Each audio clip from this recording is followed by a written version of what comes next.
So one of my passions is around education in user experience design. I actually was invited to create and teach General Assembly's first 12-week user experience program back in 2011. And we all know that the kind of UX education space has exploded in the past couple of years.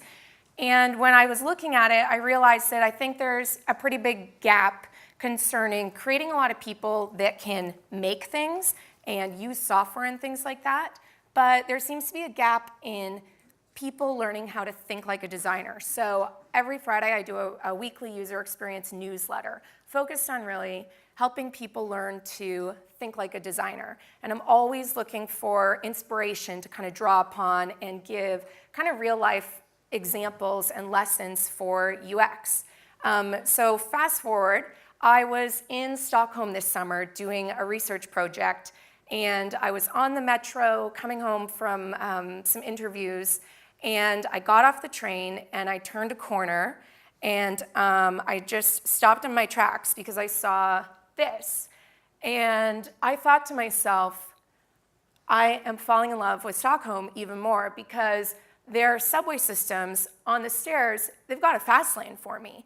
And in New York City, commuting is nuts because it's so crowded on the stairs. And what I hate the most is trying to dodge all the slow people and weave in and out of them. I'm that person like running up the stairs. And so I stopped here and I thought, oh my God, this is amazing. You've got the lane for the slow people, the railing, some metal thing, whatever the heck that is, and then this little narrow lane for me, the fast person. And so I stopped, took a bunch of photos, and I was already planning in my mind, how am I going to work this into my newsletter? I can't wait to share this with everything. I just couldn't wait to tell everyone about it. So last Friday, I dropped it into my newsletter, and I had this pretty lengthy intro on why this is so amazing, telling everyone all about Stockholm and these stairs, and isn't this a great problem to be solving, that we have this amazing fast lane for people.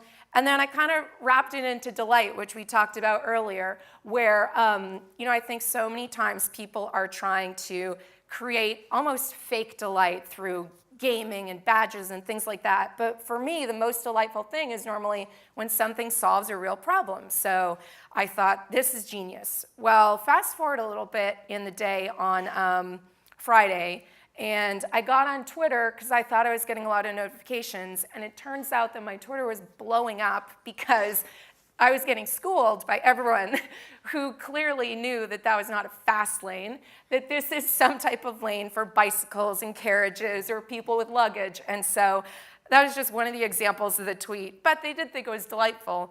And then I probably got 40 emails from people, all very polite, complimenting me on my imagination. But, I'm a parent in Stockholm. I know what's up here. Someone else said, it's for baby carriages, not stressed out Swedes. Clearly, we've got a problem in New York, or I do. But they didn't want to crush my designer dreams. And some people even sent me links to Wikipedia and Google Images and things to kind of school me further on this. And I was amazed that I had totally got this wrong. And one of the emails that someone sent me, they said, the fact that you got the purpose of that wrong just shows that with beauty, it's kind of the same thing with problems. With the problem is in the eye of the whole beholder. And I'm sure if I'd had my luggage with me or something, or a bicycle, maybe I would have realized that that metal thing just wasn't, some metal thing as I thought it was. It was to roll something up it. And so it's been interesting over the last day and a half or so of hearing everyone's different visions of what the future of technology is. And I think that, when we all think about the future of technology, it's so unique to what our perspective is. And my mom's version of it is different than my grandpa's, is different than my version. So my kind of version of the future of technology is really around the idea of anticipatory design. And I think this is probably a pretty big buzzword right now, in my opinion. It's kind of, if you Google it, you get a lot of articles out there. You get a lot of instances where it's coming up on trend lists and things like that. It's going to be one of the next things in 2016 or 2017.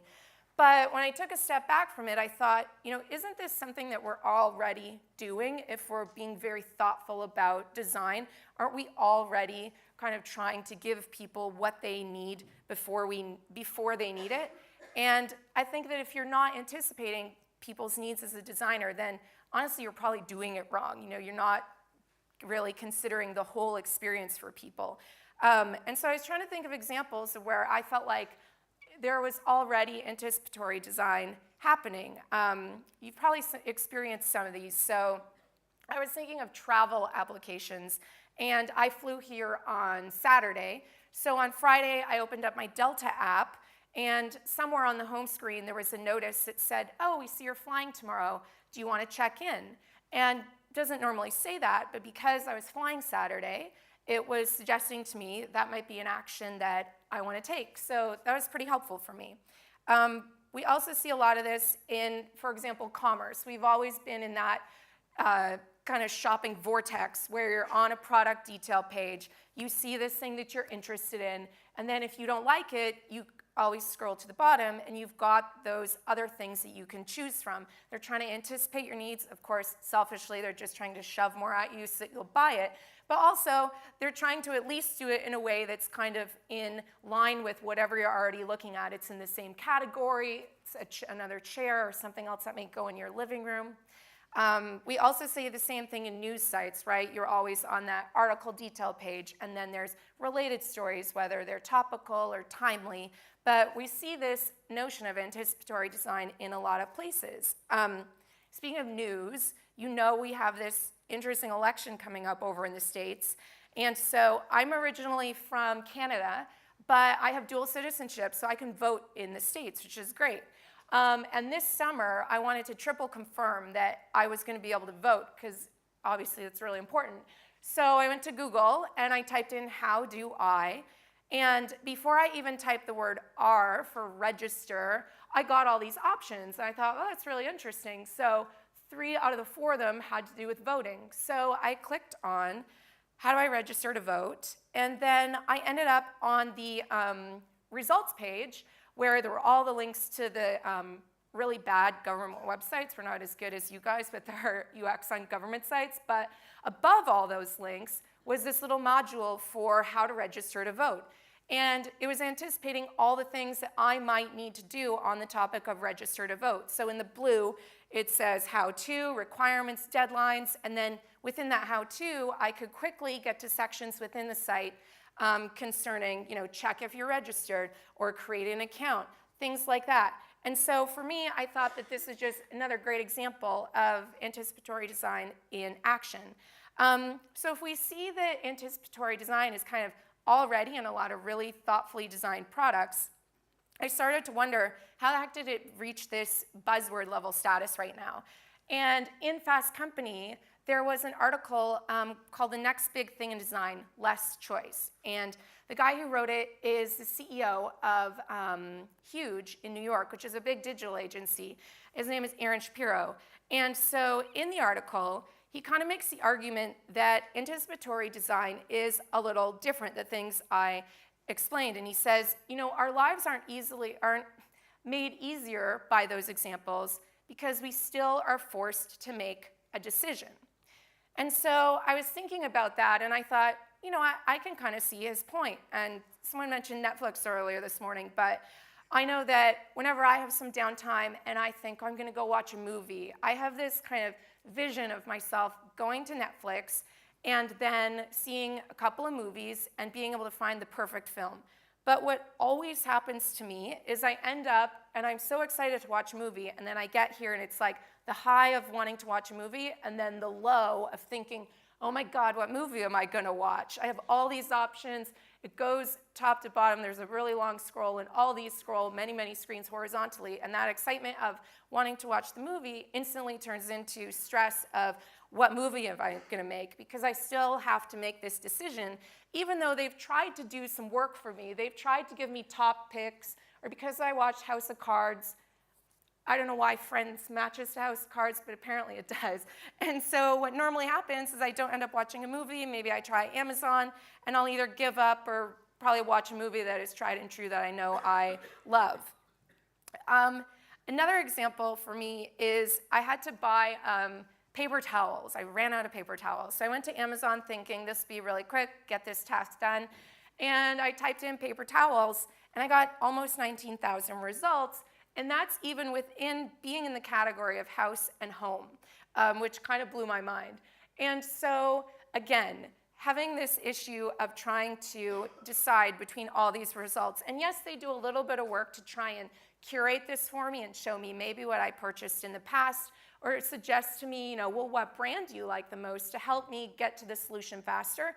But still, it's causing me a lot of decision fatigue. And I know that we probably all face this idea of decision fatigue in our lives. We all know that, on average, the average adult has to make 30 or 35,000 decisions a day. Checking of social media, we're checking social media on average 17 times a day. Checking our mobile phones, if we're an adult, we're checking that 30 times a day. But if you're a millennial, that number is 157 times a day. That's from Facebook marketing from 2016, so that's recent. But all this to say, we've got this decision fatigue staring us in our face. So the question kind of becomes, what can save us from all this decision fatigue? And to answer that, I went back to Aaron Shapiro's article on the idea of anticipatory design. And he says, anticipatory design is fundamentally different in that it's not just about giving people better options to then make a decision on their own. He's suggesting that what we should really be doing is making the decision on the behalf of the user and learning enough about them so that we can just go and make decisions so that they're never stuck in that vortex of decision fatigue. And I think one of the really good examples of this, and this comes up a lot if you look up anticipatory design, is the idea of the Nest thermostat. So this is the one that you connect to your thermostat, and then it learns your habits and changes the temperature of your home based on that. So you can imagine in the morning, it warms the house up. Let's pretend it's the winter time. So it warms the house up a little bit. It has the temperature regulated while you're getting ready. And then it knows, at around 8:30, you're probably getting away to work. So it starts to cool it down, and the pattern continues. You arrive home. It's already a little warm, stays warm through the evening, and when you go to bed, turns down so it's comfortable for sleeping. This is great. It saves you money. A little bit of time, I guess. It's good for the environment. And it's just one less thing that you have to be doing. But I think the question is kind of, are we going to take anticipatory design too far? And what would that end up looking like? So I was thinking about, what would my life be like if I lived in an anticipatory world? And I imagine that maybe, take an example of my calendar. Maybe it would be reaching into my calendar, and it would know that, I'm scheduled to be in London this week, Monday to Wednesday. That's great. And maybe in this anticipatory world, something would know, well, we don't see any flights on the calendar, so we should probably get Sarah some flights. So trying to do me a favor and make these decisions for me and kind of automate things, it goes off and looks for some flights, and then a flight ends up getting booked for me without any kind of finger lifted on my part. So it books the flight. It says, I'm going to depart on Saturday and come back Thursday, because that's kind of the window of the conference, right? But it took into account some important things, the meals I like, times, maybe seats, whether or not I do red eyes and things like that. And in theory, that should be sufficient. But the problem is that I definitely had other plans in mind. So I'm happy to leave on Saturday. But what this system didn't know is that on Saturday, I'm training for the New York City Marathon. So the schedule says you got to run 22 miles. And it was also my birthday, so I wanted to maximize my time in New York and take the latest flight out so I could not die on the airplane after running, and also see some friends and kind of enjoy my day. So that was problem number one. Problem number two was that I didn't need to come back on Thursday. I kind of wanted to extend it. I can do any work I need to do here, and maybe get a little work done, buy a birthday present, and maybe see some friends on Saturday, and then go back Sunday. So booking that flight, in theory, could have been helpful, but if that had happened, I would have had to go change the plans, because how did it really know all those little nuances of my life? And I think as we think about making decisions on behalf of users, we kind of need to ask ourselves, can this anticipatory design and this idea of automation accurately choreograph around all the little nuances of our lives that, it was not on my calendar that it was my birthday and things like that, and in my head I was planning to see so-and-so and so-and-so and run a bunch of errands and things like that. Another example that just happened to me was I was in a coffee shop trying to get a research report done, and all of a sudden I got one of these notices on my phone where it said, you should leave now because there's this event in 18 minutes. And I thought to myself, I had no clue what this event is. Design stack up does not ring a bell. And so I got really nervous thinking like, am I speaking somewhere? Am I double booked? Why is this happening, right?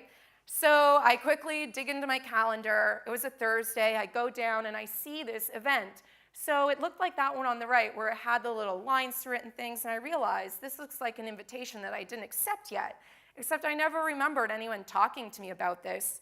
So after some lengthy Googling, I realized that one of the new features in this new version of the OS I was using, they're reaching into my email, extracting events that are in the email, and then putting them as meeting invites on my calendar. And then to make it worse, they're notifying me regardless, apparently, whether or not I accept or ignore that invite. So again, it's supposed to be helping me, but it actually created a ton of chaos for me, and I had to go figure out what that was and then turn that off so that is not going to happen again to me. So hopefully I'm not sounding like I am total downer on all this automation and anticipation, because I use a lot of things in my life that either do things to anticipate or automate for both business and personal things around maybe social media or finance, entertainment, cooking, things like that. And so if a lot of this stuff wasn't in my life, it would mean that I had to spend way more time each week doing these tasks. But the point is that I don't think we should or can really automate everything in a way that's going to do everything perfectly and well choreographed with everything else that's happening to us. So I quickly want to run through kind of 3 cautions that I think we need to consider as we think about should we automate or add anticipatory stuff into our products, and then 5 principles that we can apply and just think about as we debate, to do or not to do anticipatory design or automated design. So the first thing that we need to be a little bit cautious about is the idea of accuracy. And you see in that example, say with Nest. If Nest messed up the time a little bit, or maybe the temperature was wrong, the consequences aren't that big of a deal. The house is going to be a little cool, a little warm, might spend a little bit more money on heating or cooling, but at the end of the day, that's kind of a manageable risk. But I've been reading this book called The Glass Cage. It's by a guy named Nicholas Carr, who also wrote a book called The Shallows. And if you're interested in automated design of things, it's really, really insightful. But he kind of looks at the idea of automation in line with the aviation industry. And he talks about the consequences, really, of what happens with pilots being on autopilot so much. And so, of course, we're all aware that we're in the sky, a computer is running the plane, but actually pilots are only running the plane for an average of 3 minutes at a time, which blew my mind when I heard this statistic. And the problem is that because they're flying for less and less time, basically they're having this deskilling, all this ability they have to fly the plane, it's just wasting away because they're not doing it. It's like muscles, it's just wasting away. And this obviously is linked directly to crashes, where from 2000 to 2010, pilot error was accounted for 2/3 of all crashes, according to the FAA, the Federal Aviation Administration. And one of the bigger cases is the plane, it was Air France, I think, going from Brazil to Paris in, I want to say 2009. Anyway, they encountered bad weather, and autopilot somehow went off, stopped working, and the pilots basically ended up doing the opposite of what they were supposed to do because they just had this knee-jerk reaction versus what they knew in their brain was the right thing to do. So all that to say, I think that around the idea of accuracy, we have to figure out if the automation fails in whatever product we've applied it to, can the user easily correct course, and what are the consequences? If the consequences are really big, if it all fails, maybe we need to think twice about implementing that automation. The second thing that I think we need to be cautious about is the idea of future innovation. So when we do things on our own, we get to see room for improvement, right? We're always trying to make it work better, make it work faster, figure out how we can improve whatever things we're doing, which is great. But in this book, again, it brings up an interesting anecdote where if you think about the auto industry, they've been able to increase production so much with automation and robots, which is really awesome. But in this article I read in Bloomberg, it talked about how Toyota is actually starting to replace their robots with humans because they realize the robots, they're good at doing stuff, but they're kind of mindless in that they don't see areas for improvement. So by replacing the robots with humans, Toyota was able to shorten that production line by 96% over 3 years, which has huge implications to amount of cars they can produce, bottom line, et cetera, et cetera. And so my kind of takeaway from that is that machines are able to do things over and over, and that's great, and that helps us with a lot of progress. But the challenge is that people can do things over and then better as well. Finally, the third kind of caution that we have, I think, is around the human experience. And this goes a little kind of higher level in thinking, what becomes of the human experience if all of a sudden these decisions are just being made for us over and over? And what do I mean by that? We all know that kind of as lazy as we can be in life, whenever we're faced with a challenge or a struggle and we overcome that, it's really satisfying. And you see this in things like the paradox of work, where everyone says they hate their job, but in looking at people's satisfaction kind of in their overall life, people are a lot more satisfied when they're in this structured, maybe work environment where they're producing, they get in that zone of focus, and they're able to overcome challenges, whereas in their free time, they have less structure, so they're not kind of challenged as much, and they don't get to overcome. And so as we think about automation, we have to think about what's that going to do to fulfillment in our lives in terms of happiness and things like that. And really, is anticipatory design and automation, is that just going to rob us from this fulfillment? Kind of over in the extreme side, but again, something interesting to think about. So now that we kind of see the cautions here, I wanted to kind of leave us with 5 simple things to be thinking about if we're considering using automation and anticipatory design in whatever products we're working on. So the first thing I think would be to do not invade. And what do I mean by that? I mean that I think we should kind of walk the line between suggesting better options for people or just not suggesting those options and making the decision for them. And I think that line really revolves kind of around the complexity of that decision and how confident are we that we are capable to make that right decision. So with that flight example, if I had been working on that, I don't know if I would have had the confidence that I could make the right decision, knowing that most people just have so many other factors in their schedule that might not be put out in their calendar minute by minute. The second one is around the idea of never take away full control. So I think if we're going to apply things like automation, then we have to figure out how to make it really easy for people to change and reverse those decisions, or I think possibly even more importantly, have there almost be a kill switch so that people can say, never make a decision like this on my behalf again because I always want to book my own flight or control the thermostat or something like that. So never taking away all of that full control from people. And also I think there's an element of transparency where we have to let people know when we've made major decisions on their behalf. Otherwise, there's confusion, such as that calendar example where all of a sudden there's that event on my calendar. I don't know how it got there, why it got there, things like that. The third is to try and reduce complexity with curation. So if you think back to that Netflix example, yes, they were trying to anticipate my needs, and although it was somewhat helpful, they didn't do a good job at curating it, and so it was just too many options. And I think if we can figure out how to curate based on more context in people's lives and maybe add elements of trust, there wasn't anything in there about like what are your friends watching or things like that, but anything to add more context to make that curation better, I think is going to help reduce a lot of that complexity that people feel.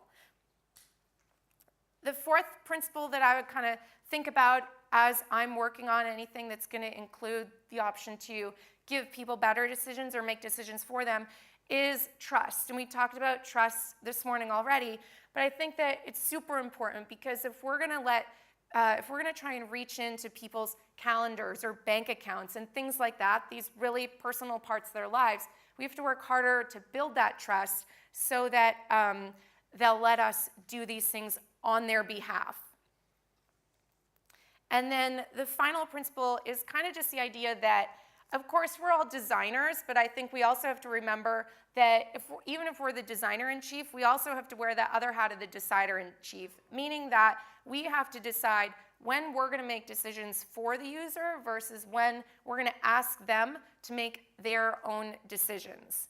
And then I just want to have us think about, like, as we go back to whatever we're working on, how could you balance that line between anticipation and automation in your life, or in your product's life? You know, how do you figure out, should we make those decisions for the user, or should we give them the best options and let them make that decision on their behalf and for themselves? And so I was going to speak right before lunch, but we'll do this part anyway. One thing I always do when I do this newsletter is at the end I always have a little set of questions that people can use to maybe have conversation with their team or something like that. And so maybe over lunch or the next coffee break, or feel free to tweet. But it'd be just interesting to discuss, you know, when was the last time you had an experience where a product anticipated your needs? And was that a positive experience? Was that a negative experience? Did it cause some big catastrophe or small catastrophe in your life? You know, how did that work out for you?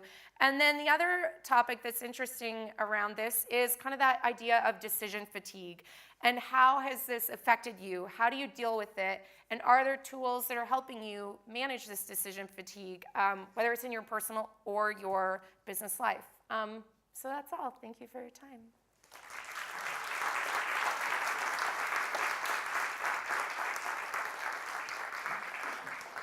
I kind of feel that we have Gavin on this side of the pond and you have Sarah on the other side. So it's kind of an equal balance of like such fantastic energy that you have.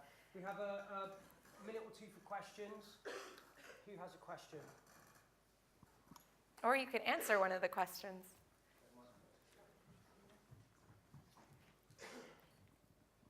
So I'm very interested in your thoughts on this sort of anticipatory thing in terms of like commercial experiences and advertising, because I feel like already we're getting into a place where people are uncomfortable with being like remarketed to and stuff. And in your example, you're booking a Delta flight, but what about, you know, American or British Airways or any of the other options that you had? So do you mean, was I happy that it selected Delta because it knew that I'm loyal to Delta? I mean, I just think it's a very new space, and I'm curious, it seems like you've done a lot of deep thinking about this area. Yeah. And like, what is the role of like commercial and advertising transactions and experiences with anticipatory design? Like, what's too far? What should we be doing? You know, this research project that I was working in Stockholm on, part of it was trying to figure out basically who are the current shoppers, who might be future shoppers, and how do they respond to things like advertising and marketing. And it was interesting because part of it was going through, you know, what do you think of these suggested things in your news feed coming up on Facebook, and trying to anticipate, you know, you were looking at this on that site, so we'll dump this in your news feed. And I thought everyone was going to be really offended by it and hate it, but it turned out that about half of the people were completely okay with it, and the other half of the people just didn't ever want to see that again and actually went and used, I forget what the option is, but it's like you can hide them or kind of turn them off. And so I think it's just so dependent on the type of person and what that product is.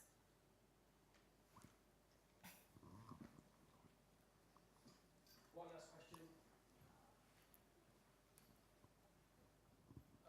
It's not so much well, here's a question.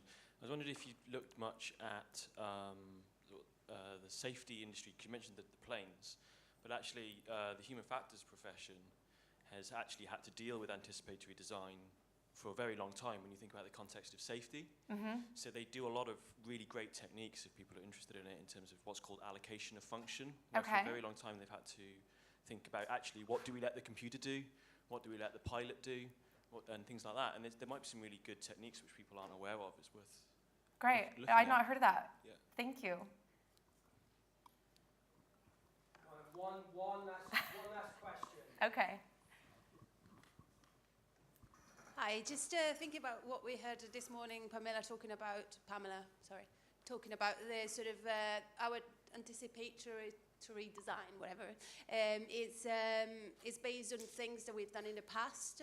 I was wondering what do you think is there an actual solution for instead sort of thinking about the future? So, you know, anticipatory design is only related to the past, or can it be thinking about the future, and if so, how? I think what you're saying is, like, in these examples, it was trying to do things based on my past behavior and what it knew about me, you know, my flight preferences and things like that, versus trying to suggest things for me to do in the future. I mean, it's a good question. I hadn't really thought about that part of it, but I could see it maybe things in like fitness or something where it can see I've made progress in a certain area, and then the next area would be going to the next level or something like that. So I hadn't thought much about it, but it's a good question. Great. Please put your hands together. Thank